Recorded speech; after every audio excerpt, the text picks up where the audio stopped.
ધરમપુરના હાથીખાના માર્ગ પર આવેલી સ્વર્ગવાહિની નદી ઉપર બનાવેલા બ્રિજની રેલિંગ ધસી પડતા 2 જેટલા દુકાનદારો દબાયા હતા। તારીખ 1 જુલાઈ સોમવારના રોજ સવારે 11 કલાકની મળતી માહિતી મુજબ વલસાડ જિલ્લાના ધરમપુર તાલુકામાં નદી પર બનાવેલો એક બ્રિજની બાજુની રેલિંગ અચાનક ધસી પડી હતી, જેમાં 2 વ્યક્તિઓ દબાઈ ગયા હતા।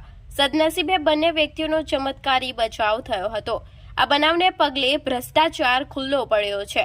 ત્યારે ધરમપુર તાલુકાના સમડી ચોક વિસ્તારમાં આવેલા હાથીખાના માર્ગ પર સ્વર્ગવાહિની નદી ઉપર બનાવેલા બ્રિજની બાજુની રેલિંગ એકાએક ધસી પડી હતી, જેમાં બ્રિજની નજીક 2 ફેરિયાઓ લારી લઈને ઊભા હતા, તેઓ પણ ભેખડમાં ધસી પડ્યા હતા, જેમાં બંને વ્યક્તિઓનો ચમત્કારી બચાવ થયો હતો।